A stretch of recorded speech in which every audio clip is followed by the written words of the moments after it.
Hey, Maggie June, ready to do a podcast? I am. Are you ready? I am totally ready. You look like you're not feeling so great today. I am. We're still a little jet lagged. We just got back from Vegas, and it would appear I'm a little sick. I think it's the sick you get from being sleep deprived.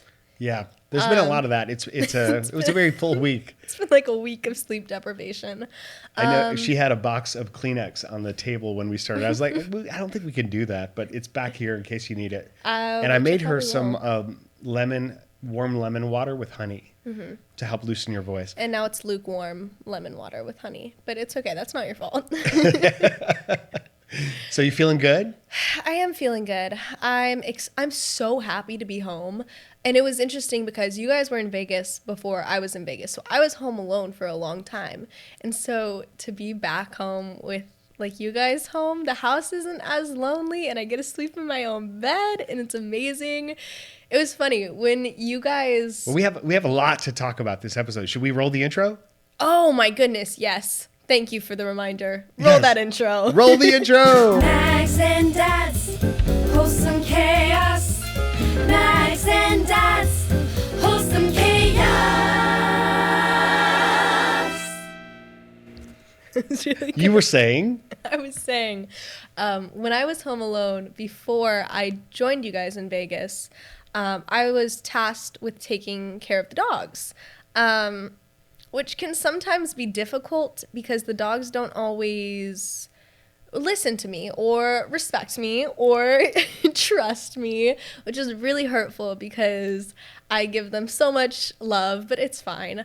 But something you told me, because I was walking them every day so they could get some exercise, and you told me when walking them, I have to be really assertive, and you reminded me, be like Caesar Milan.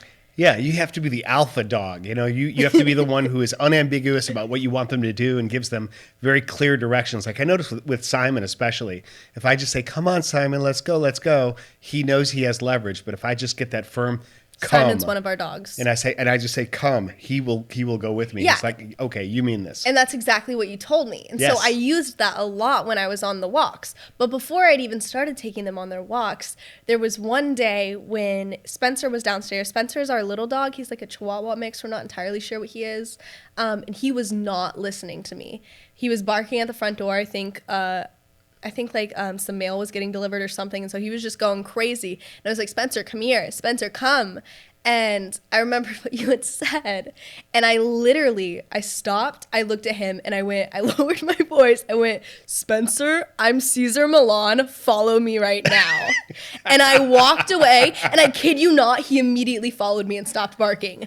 And my mouth was... I was like, what? I could not believe that worked.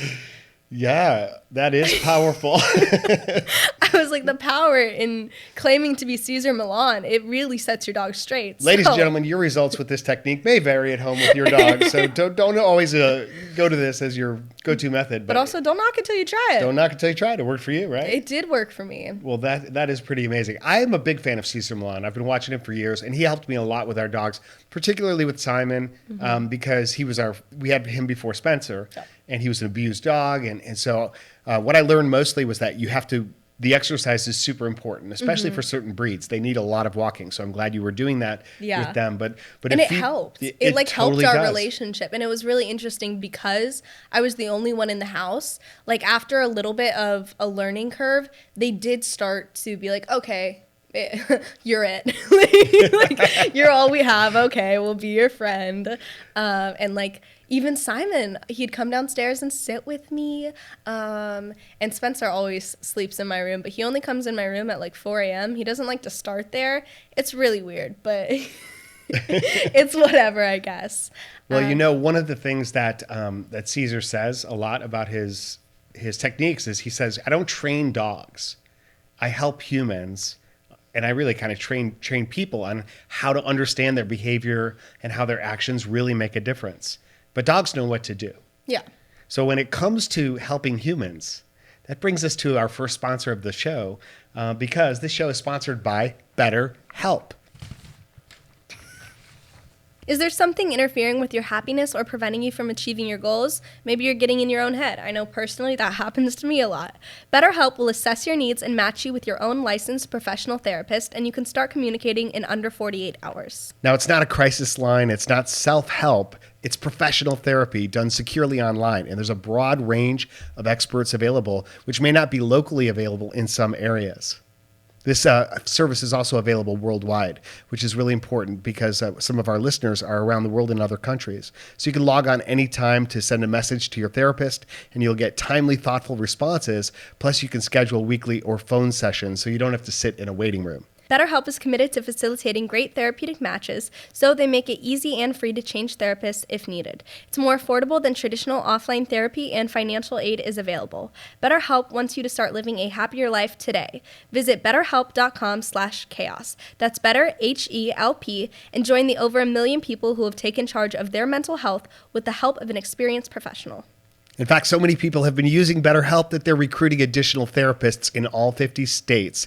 The special offer for Wholesome Chaos listeners is that you'll get 10% off your first month at betterhelp.com/chaos. So make sure you use that code, and it also shows our sponsors you appreciate their support of this show. So do you want to talk about why we were in Las Vegas, Maggie? Oh my goodness, do I ever. We had so much fun. So we were in Vegas for something called the National Speakers Association because my dad is a professional motivational speaker. Can I just say, I've been a member of NSA for 27 years. It's an amazing organization. And really the whole purpose of the organization is to help people who are in the business of communication entrepreneurs like speakers, trainers, consultants, podcasters, authors who speak, whatever. But it's their livelihood, so they make a business of it. This organization is just like our trade group for people who are all kind of about spreading the good word and using to help them kind of become better speakers and run better businesses. So go ahead. Yeah, so I've been going to the NSA Youth Leadership Program, which is essentially this big conference that they have once a year that all the speakers come to. A lot of them bring their kids, and their kids have their own little conference. And growing up, it was always so hard to explain this to like my school friends. You know, they're like, "Where are you going?" I'm like, "Oh, just like Tallahassee," or like it changes every year. I actually don't think we've ever had it in Tallahassee. I don't know why I said Tallahassee. Orlando, we had it in Orlando one year. And they're like, "Oh, so it's a summer camp." I'm like, not exactly, because you have your phones, you know, you're still kind of with your family, but like only at night and in the mornings, and you can like do whatever you want. It's not super monitored as in most summer camps. And the connections you have with these kids is really interesting because collectively I've probably spent maybe 20 days with these other people at the conference over the past 6 years. But we're so close, and we keep in touch all year round. And it's just a really interesting program because they have similar experiences with a parent who's always, as they were growing up, was always on the road and everything like that. And it's just a really unique experience. Yeah, so the kids who attend it are aged 10 through 17, and they have parents who are professional speakers, or they are, friends or grandparents, who are in that business. And then the older kids, once you get to be 18, you get to be a youth leader for a few years. And then I was working with my friend Caroline to run the program. And it's an amazing thing because, it's not a summer camp. We really, this isn't like, oh, you are the future leaders of the world. No, you are the current leaders of your life, of your community, your family. And I hope all of you who are listening kind of realize that no matter where you are and what circumstance you're in, you can make a decision to just step up and to bring a better set of skills or a different perspective or more encouragement in all that you do too. And at the youth conference, there are, we have our own speakers who come in and talk to us. And I think I've always said that's got to be the toughest place for speakers to speak because you're speaking to an audience of kids whose parents are speakers, meaning we know what a good speech is. Right. Like you're not gonna pull one over on us, and kids in general can just be a little mean, the lack of filter. Well, what did you think about the speakers this year? Oh, we had great speakers. Yeah, It was we pulled out all the really fun. stops because it's not about, well, who can speak to kids? It's like, no, who are the most amazing people who are a part of this organization, Mm-hmm. Hall of Fame speakers who are comfortable speaking with kids, but they also have this incredible expertise or skills and abilities in their life. And it was just fun to be on the road, right? To be traveling. Yeah. Oh my goodness. That's the crazy thing is we really haven't traveled since we got a little bit of recognition. Yeah, recognition on TikTok. Or at least I hadn't really. I hadn't been out and about because, COVID, we had been in quarantine for a long time. And so we got recognized a lot. And Yes. that was a really new experience for us. But a very cool experience. Very cool. And it's been happening to me a little bit more than you. Yeah. I mean, it's been happening to both of us, but I think people may be more comfortable approaching me. Well, people say I look mean, which makes me sad, but I get it because I get a little nervous in social situations. You've also said to me on more than one occasion, I really should start dressing nicer when Oh I go my out in public. goodness. This is something that has been a topic of discussion. We were at, it happened multiple times. It happened one time at Goats on the Roof when we were heading up someplace, and a girl came up to... Goats on the Roof, by the way, is a place where There's it's on the way to goats North on the Carolina, and there's goats on the roof, and they sell ice cream, and you can feed the goats. And you did a TikTok from there, too. I did. But a girl came up to me and was like, oh my gosh, I've seen you on TikTok. Can I get a picture? I was like, of course. And I looked terrible. Not really. It wasn't great. I was in like a big t-shirt and shorts, which is that's what I wear like pretty much every day. Right. But you don't put yourself, you don't like dress up for TikTok anyway. You Yeah. do a lot of your TikToks very natural with no makeup, and people know what you look like. And Yeah. I think that's a good thing to kind of put out there in the world, that who you are is wonderful, and just own it. Well, yeah, I think that's one of the reasons why I don't always get crazy dolled up for TikToks, is because I think it's important to have that on your For You page, I guess. Not saying I never wear makeup, because I do, and I do on TikTok sometimes, but it's not something that's like, okay, I'm going to make a TikTok. I have to go put on some concealer. I have to go put on some makeup. It's like, no, this is me. So the main thing isn't like what we're wearing. It's just kind of being present and being open to it. And so about getting recognized, you enjoy it? You like it? Yeah, People absolutely. You're okay when people do it because it's still new and it's still fun. And I will say, I was dressed pretty nice when that Canadian basketball team Oh my gosh. recognized us, which I appreciated. So in Vegas, we found this amazing healthy restaurant, True Foods, Mm-hmm. and the owner or the manager there, Mike, was great. And we went there, and first of all, we walked into the restaurant. We ate there like 3 or 4 times while we were in We Vegas really it loved was it. it was really good food. But someone who was dining at a table came up to us, recognized us, and wanted a picture. And then the server didn't see that, and her name was Delaney, We love Delaney. and she's listening to the podcast. So hi, Delaney. I literally tried to go back to see her, to be like, hey, what's your Instagram or something, and she wasn't working, and I was very sad. Oh, that's okay. I'm sure you guys will reconnect at some point. So anyway, so she was great. And then we went back there on another night, and yes, you were dressed nicely, and it was the 3 of us out as a family. And next to our table this whole group of young men came in with an older guy. Looked like a team. To me, it looked like a team, and it was. They were from Canada. And they kept looking over in our direction, and I was like, okay, yep, they recognize Maggie. They're checking her out. They're whatever. But then I noticed there were some TVs over our heads. And then I thought, oh, look at me being so self-centered that I'm thinking everybody in the world recognizes us. They're just watching TV. And then you and Mom went to the restroom, and the coach gets up, and he comes over to me and talks to me. And he's like, so, my boys over here, we're from Canada. They're elite players in basketball all over Canada. They were doing 6 games or 4 games in Vegas and then going to Augusta, Georgia for more games like that. And so he said, they know your daughter. They follow her on some social media. I don't know, TikTok or something. I was like, yep, they do. And they just, they wanted to come over and say hi, but they just are nervous. And I tell them, when I was your age, kid, just pull up a chair and muscle up the courage and go sit down.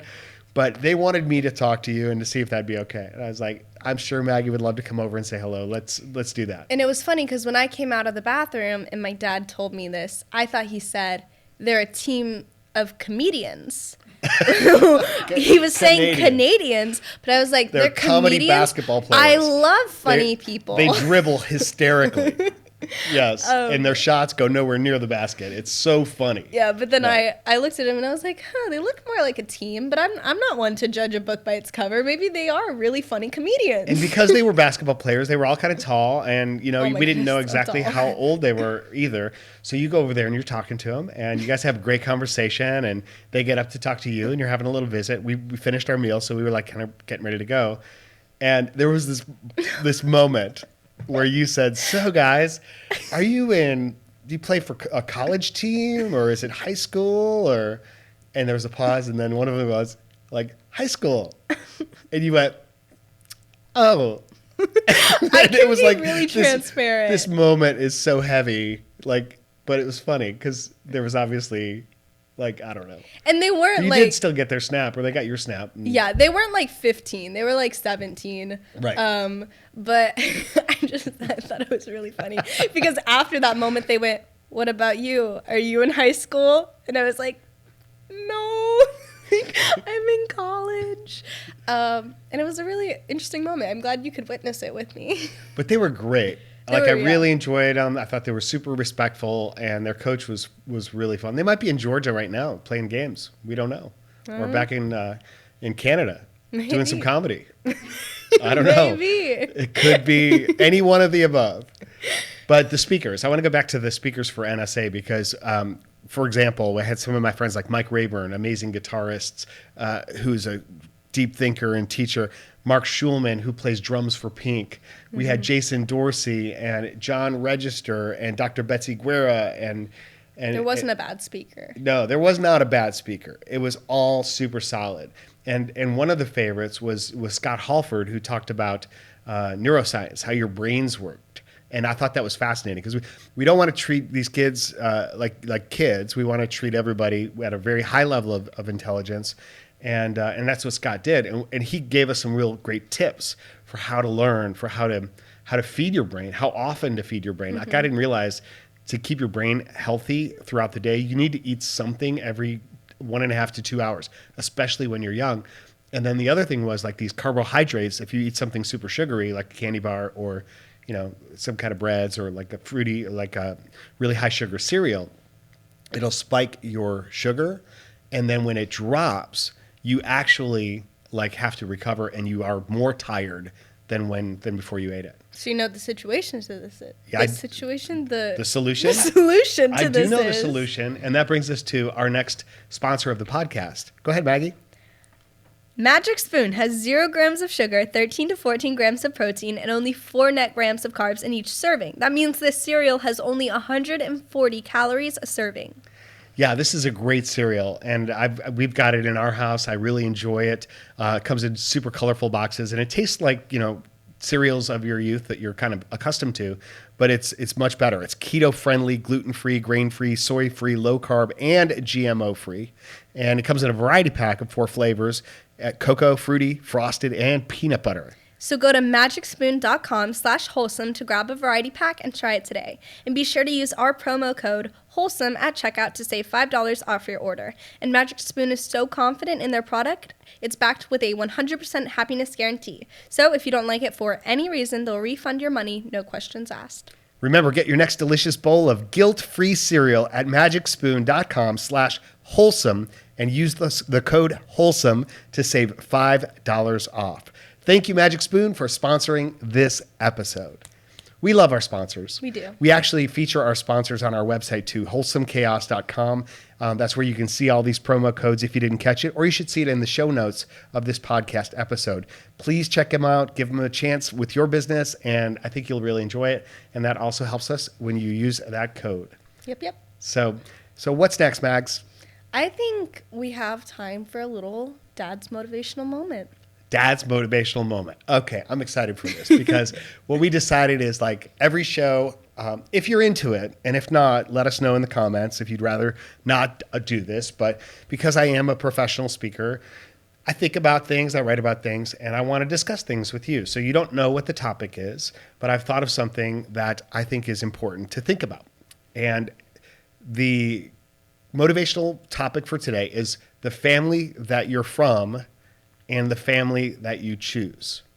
Okay, so what I mean by that is like we get a lot of comments on our website. I wish I had a relationship like that with my daughter, with my dad, with my kids, whatever it may be, or what is it like to be in a happy family? And I get it. Like not everybody starts at the same place in terms of your family dynamics. And yet there is this thing about the family that you're from, wherever you're from, that is just undeniable and grounded, and it's original, and it's so your story, and you have to own that story in your life in order to grow from that story. When you think about it, the relationships you have with your parents and with your siblings are the longest, particularly with your siblings. That's the longest relationship you will have in your lifetime, provided you and your siblings both live a normal lifespan. Your parents will pass at some point, but you and your siblings will hang out. So it's really important that you think about the lifetime trajectory of those relationships. But at the same time, there's this concept of the family you choose, which is the people you learn from, the people you decide who are your mentors, your friends, your role models in life. So that's kind of what I wanted to discuss. Do you want to jump in there? Yeah, I mean, I think I really like the family you choose because a lot of people don't necessarily have a family in the loving atmosphere that necessarily we have or that a lot of people have. It's just situations are complicated. Families can be very complicated. And while it's important situationally to strive to repair those relationships, sometimes that's not even an option. You know what I mean? It's right, because even if you're in the place of desiring healing and having the skills and really truly being willing to do the work, I mean, a healthy relationship requires that both people have self-honesty. And if one person doesn't, then you can only go so far. Yeah. And so the family you choose, I think, is really powerful and so important. And also, like, when I think about family, it's like someone who you're never going to leave. And I think that's a lot easier to say when they are blood because it's like... You have to. Yeah. Like, you kind of have to. Pen and paper, you're related. But it can be somewhat more meaningful to have someone in your life who you're like, no, I'm never going to leave you because you are family, even if they aren't blood. It's just like, no, I choose you. You're my family. Yeah, I have a lot of people in my family. I call my brother. Yeah, I have so many aunts and uncles who we're not related to by blood.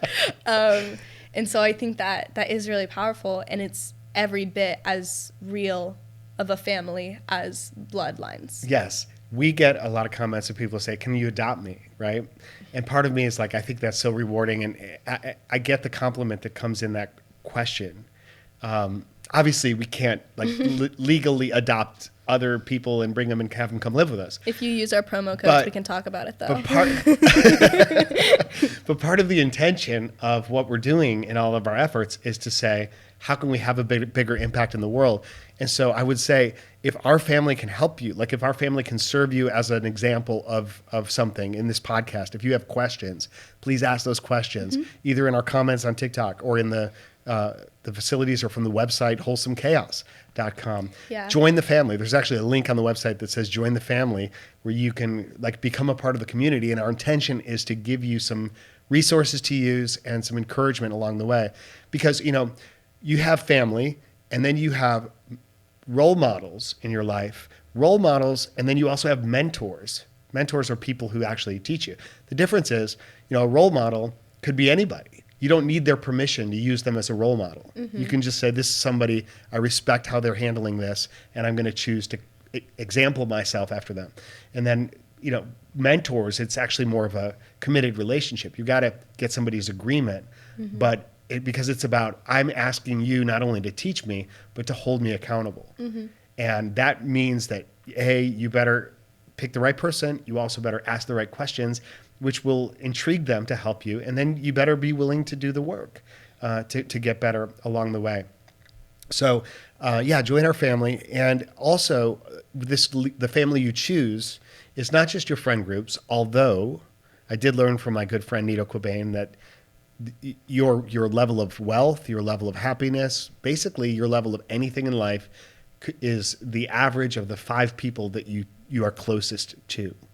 So think about that. Like the 5 people in your life who you consider your closest friends, their circumstances averaged together become sort of the totality of your experiences. So if you want a better experience in life, if you want to become more successful financially, whatever it may be, you need to start looking for friends who can provide the example of that. And then over time, you learn to think like they do and react like they do. Yeah, and that's not saying like look up the top 5 billionaires in the No. world and be like, be my friend. I think even beyond being like, oh, I want more money, I'm gonna befriend rich people. It's more of a matter of, okay, how did they get that money? What's their work ethic? And kind of absorbing that, like that's what's gonna help you be successful, is surrounding yourself with people who are gonna encourage you and stuff like that. Yeah, exactly right. You don't want to be consistently the smartest person in the room all the time. You want people who will stretch you above you. Mm-hmm. The other part of that, the family you choose, is the family you choose to create. So God willing, if you have children, or if you can have children, I know some people can't and they want them, or some people just decide, I don't want to have kids in my life, and that's totally okay. Mm-hmm. But if you decide to create a family, which I think you should, I think it's an amazing experience. Even if you adoption is amazing and wonderful. I want to adopt. Yeah, I know you do. You want to do both. You want to have your own kids and adopt as well, which are your own kids. Exactly. But you have to be very intentional about the family you choose to create, I think, because for those kids that you're influencing in the most intimate way, who will know you the longest and know each other the longest, you're providing a model for how they see the world. So you're not going to get that right, but just be very intentional about how you create a family. Yep.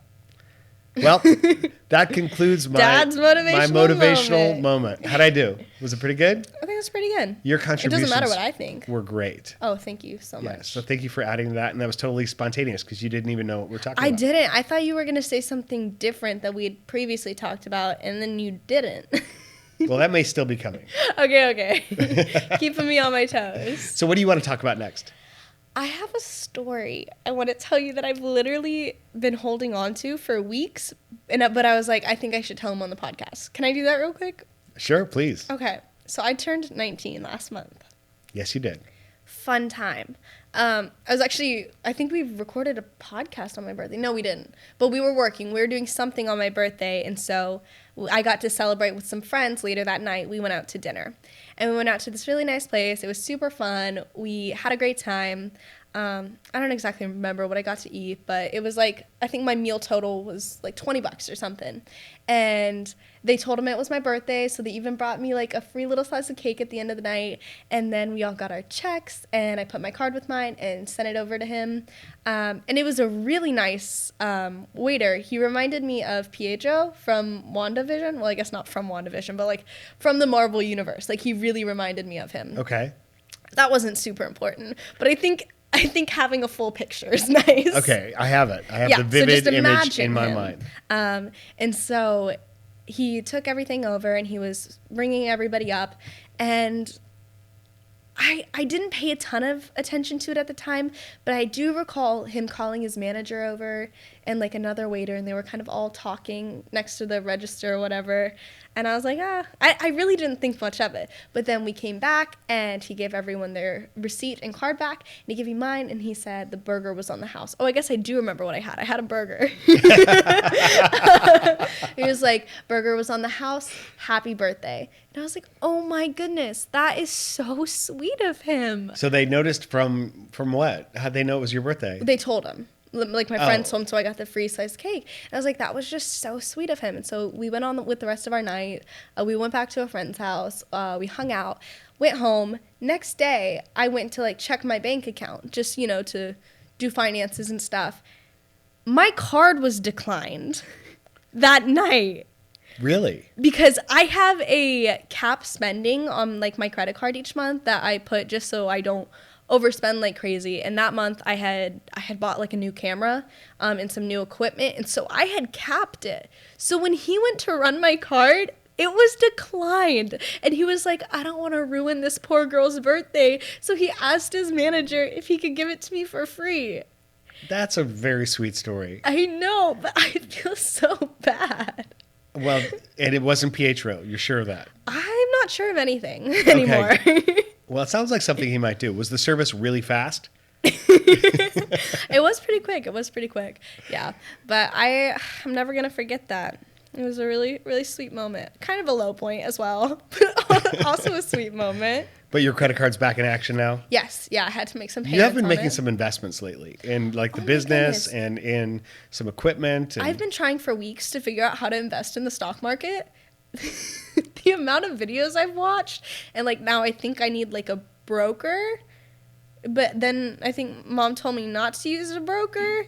But then I don't know, like I'm just trying to give the stock market my money, and Yeah, I get they're it. confusing. Well, I thought one of our speakers, William T. Thompson, made that super simple Yeah, well, about just buying into the yes. SEP. I and- actually did write that down because, Good. but We can help you with that. Yeah. Maybe we don't have that conversation on the podcast. Yeah, totally. But you know what I do want to talk about? What? Because not just are we doing a lot in our lives.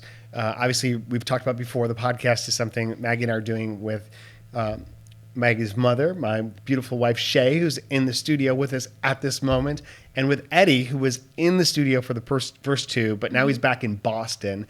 But he's still editing and tweaking the audio and helping with that, and he wrote the theme song and all that. But Eddie's got a lot going on, and I'm getting so excited about going to see his show. Yeah. Mom and I are making a trip up to Virginia to see the Blue Ridge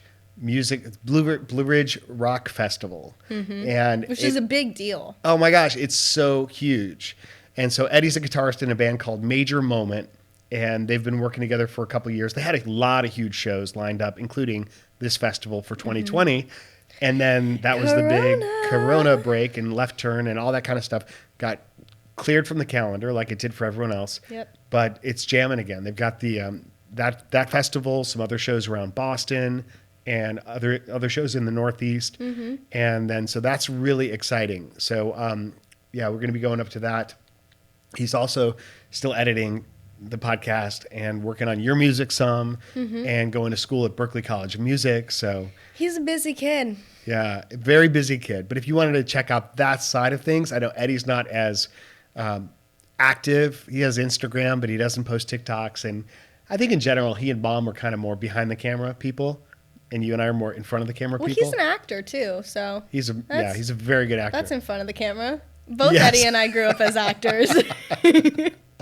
That's a very good point. I stand corrected. He can do both though, which is amazing. He can do both and keep his attention span. Like you and I need to just kind of move on to the next thing pretty quickly sometimes. I'm not Well, gonna take me. credit for that. Again, I'm speaking for myself. I'm only speaking for me. But anyway, check out Major Moment if you want to see that band. I think it's pretty amazing, and we're super proud of Eddie. Yep. Yeah, absolutely. So we did have another, I think maybe what you were thinking about earlier in terms of motivation or questions, is we also have requested topics. So if you go to our website, wholesomechaos.com, there's a request a topic or ask a question. And so if you want something that's asked on the show for us to talk about, you can do that there. And this way we can have that kind of interaction as well. So this question came from Aaron T. I won't say his full last name in case he doesn't want me to. But Aaron asks us, how do you stay motivated? And I wanted to hear your thoughts on that and maybe help contribute to that I idea. have to go first. Well, how do you stay motivated, Maggie? I mean, you do a lot in life. You get up every day. It seems overwhelming sometimes, and yet you have to find a way to keep going. I will say, honestly, a huge part of daily motivation for me is my planner. I'm the type of person who I love to write down what I have to do and then take a highlighter, and once I do it, highlight through it, and that's such a good feeling for me. I literally there was a time, I think this was like 2 weeks ago, where I would write down drink coffee in my planner just so after I got up and drank my coffee, I could highlight through it. And I was like, yes, I got one. Yeah? But no, that really helps me. And especially with like brand management, like when I do content for brands, that's on a strict timeline. Because if and usually you don't know about those things oh my until goodness. just before. Yeah, like sometimes I'll have like a week to get content done, which is amazing. Other times it's like, hey, quick turnaround. This has to be up by tomorrow, like 5 p.m. Eastern time, which means we need the draft in like tomorrow morning so we can do revisions, da-da-da-da. And again, each brand kind of works a little differently. Sometimes you don't need any revisions. Sometimes it's very like open, like do whatever you want that's organic to you. There have been times, I think, that your agent actually sent you those opportunities because they know you'll knock it out. I hope so. Because you're so dependable. And I think a big part of like work ethic with that has come from the fact that like I've been working since I was 12 for money, like in an actual environment where you have to show up, you have to do your job. And the first job I had was not, I mean, I don't want to say it wasn't an easy job because it had a lot of benefits, but those hours were hard. Like The Renaissance Festival? Yeah, so I painted faces at the Renaissance Festival, which was awesome. Like what a cool job to literally be able to do art and meet people all day and have conversations that were most of the time really enjoyable and positive. Sometimes kind of creepy. Sometimes very creepy. But the hours where I had to like wake up at 7:30 or something, it was an hour drive away. We had to set up at 10 or whatever. Fair opened at 10:30 and closed at 6. No breaks. Like there was not a break room we could go to. There were lulls where you weren't really doing anything and then you could eat if you needed to eat or run to the restroom or read a book, which I actually did sometimes. But there wasn't any like, okay, you can go away from everyone and just have time to yourself. And so No. that was like, You were really running a business because you were taking money and making change. And it taught me a lot of really good principles. I know. And that's been kind of a family thing. You did that with your grandmother, who also listens to the podcast. Hi, Mom. How you doing? And Aunt Wendy. Hello, Wendy, my sister. And Claire. And my sister Sandy and Claire also were face painters. It's kind of like the family business, which we just recently stopped doing. That was another really cool part is at first I was primarily painting with my grandma. So it was like time with grandma and it was great. And then after grandma stopped doing it, it was time with my aunt, which I hadn't really gotten before that point. And that was a really cool time as well. Yeah. And I really appreciate it. But Aaron, we haven't forgotten your question, which is how do you stay motivated? So I Yes. think what you were saying is having a commitment, proving to yourself you could do stuff that's hard, and the planning and organization. So important, this principle, because when you write stuff down, you can have this feeling in your mind that, oh my gosh, I have so much to do. Break it down. When you start writing it down and dump it all out of your mind, you can look at it and go, all right, well, it's a lot, or it's not a lot, but it's a finite number of things. And then you can prioritize them and say which ones are most important. What am I going to do first? And then that check mark or highlighting or however you do it, when you get to the point of completion, there's actually great science behind that as well, that gives you that shot of dopamine, that reward mechanism for accomplishment. And so it's really important to own those accomplishments. One of the other principles for me is physical movement. If I work out in the morning or if I do something active, it helps my body get going and it helps me feel good. You need to eat well to stay motivated as well. And then just recognize like when you're at your high and low moments, because we're all human beings. So we have those high moments, we have low moments, and that's not going to change, but you want to limit the low moments as much as possible. So recognize when you're starting to feel like you're losing motivation and drive, and then do something at that point. Maybe, read something inspirational, talk to somebody who can lift you up, or do something active, or set some priorities, make a list, check some things off. And I think another important thing to remember about motivation that helps is, why are you doing what you're doing? Like, remember, are you doing it to get a paycheck, which isn't a bad thing? What are you going to use that money for? Like, it's a little reward system in a way. It's like when I write down that I have to read a few chapters of a Meisner book. And it's like, okay, reading isn't necessarily my favorite thing, but I'm doing this because I want to better myself as an actress, because I love acting. Okay, there's a positive in that. Totally. So even if the task isn't necessarily a, yay, I'm so excited to do this, remember why you're doing it. Bringing purpose, purpose to your actions. Yep. All great principles and a great question, Aaron. So thank you for asking that. If you have a question or a topic you'd like us to discuss. We plan to do this every show if it's okay and if you like it. So if that's the case, then please go ahead and request that topic. So Maggie, I think that brings us nearly to the end of episode 3. How are you feeling about podcasting? I really like it. Even when you're sick, even when you've got Kleenexes and drinking lemon water? I'm sorry if my voice is a little congested right now. Fun fact, I also can't really see anything at the moment because I'm wearing not good contacts that aren't the right prescription. So everything is quite blurry right now. But it's okay because I'm still having a great time, and this is really something that I enjoy doing. And I think it's really cool to have a conversational aspect of what we put on the internet because I think you get to know us in a different way. I'm excited about it. I think this was our best show yet. And I think that the trajectory of improvement, like we're being really intentional about getting better, giving you more value. We want to help your lives, help you make you smile and help you live and do life with the people that you love and care about. To a greater degree than ever before. So let us know how we're doing. And if you like the podcast, help us grow it. Like tell your friends, share it with family, go ahead and rate it or review it on Spotify or whatever platform you're using. That would be really, really great for everyone involved because we want to spread the word. We want to spread the wholesome chaos. So I guess that's a wrap. I'll see you next time. Love you, Mags. Love you, Dad. And we love you too. Thank you guys for listening. See you next time. Mags and Dads.